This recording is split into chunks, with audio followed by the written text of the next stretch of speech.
But first things first, we got to get it up in the air, okay? So I'm gonna put the lift under the car and we're gonna let it up. Wow, that's loud. We're gonna let it up in the air. Make sure y'all hear this, because I did a video on this earlier, but it was a car. It was a Sebring. And I didn't get to let y'all hear the noise, but on this one, you can hear the noise. All right, without further ado, let's get the car up in the air.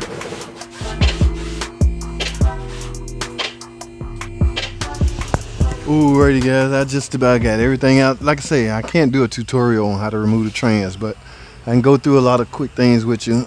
All you have to do, guys, is remove the suspension that's attached to the transmission, right? So here's all the axles, the engine supports, the cradle bracket, things like that. Axles on both sides, okay? So right now I got everything loose. The only thing holding this transmission up is those two bolts I mentioned up top. I'm gonna reach my arm up there and unhook those. And I got one bolt holding right here and one bolt holding on the top. All these bell housing bolts are off. So when even this mount, it's not connected to the transmission. So, and I have don't forget the torque converter bolts, the flywheel. This is what we're chasing. You hear that? Do y'all hear that? Well, I'm gonna show you what it looked like as soon as I drop this trans. All right, let's get this trans out, baby. Let's get it.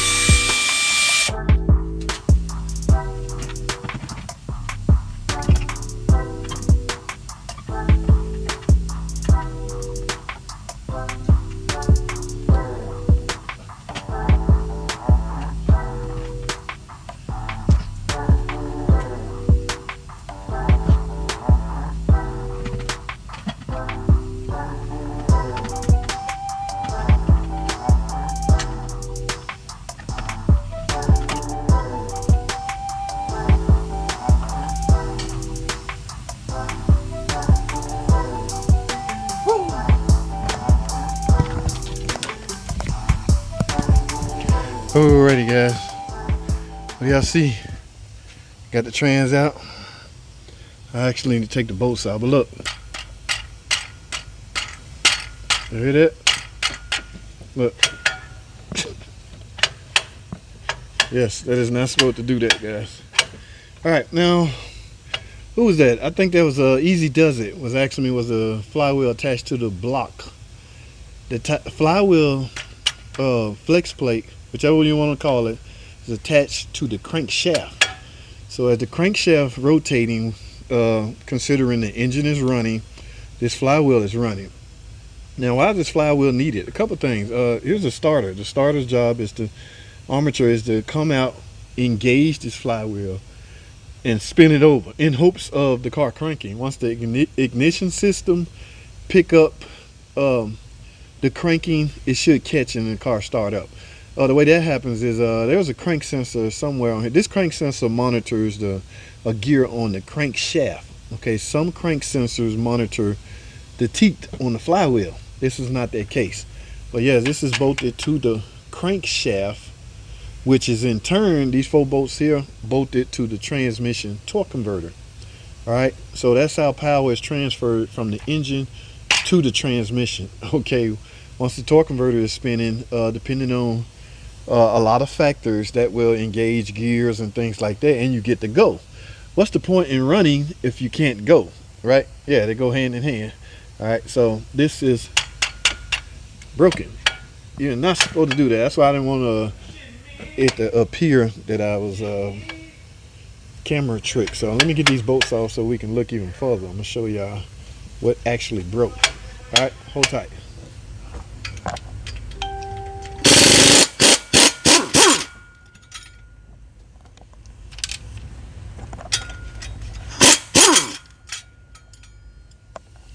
Alrighty guys, do y'all see that?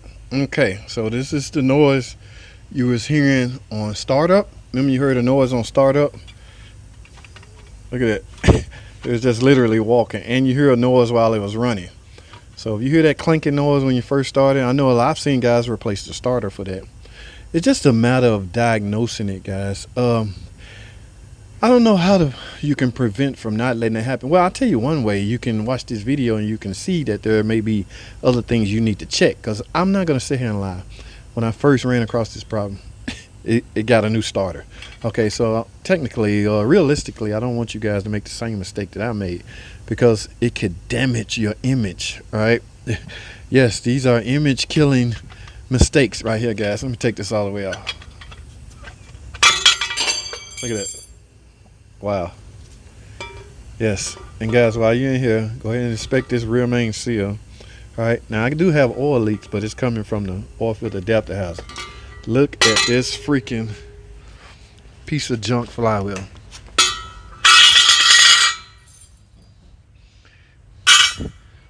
Only this was bolted to the torque converter, and I mean the crankshaft. This was bolted to the crankshaft.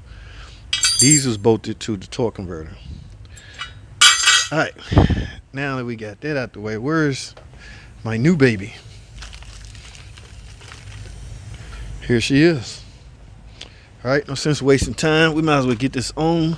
Remember, guys, dowel pins. All right, my new flywheel. Throw this piece of junk in the trash.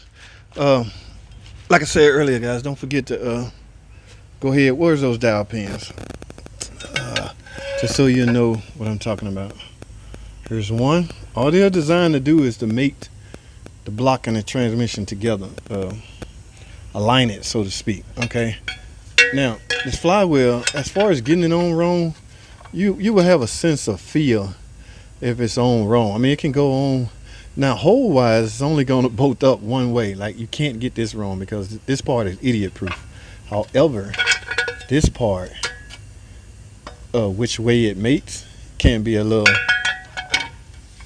technical to some people. So, but you will get a feel for if you got it on wrong, guys. Trust me. All right. So, let me get to work, guys. I have to put this on, put this transmission back in. I'm gonna try to finish this job today. I'm gonna go try to upsell this oil filter adapter housing, and that's all I have, man. So let me find my bolts. I need both of my hands, fellas. I'm sorry, but yeah, let's get to work, man. I appreciate you guys watching the videos. Remember, don't forget to watch the early part of the video where I showed the diagnosis. I carded it up front. I will put the link in the description as well, so you see what led me to this. Okay. I don't know what sense knowing this if you don't know what led me to this. These don't, you know, out of the blue, it give off an indication that it's broken. It's not bad. You can call it bad, but it's physically broken. How that happened, we'll talk about that on the next video. For now, I gotta go, guys. That's all I have. Thanks for watching.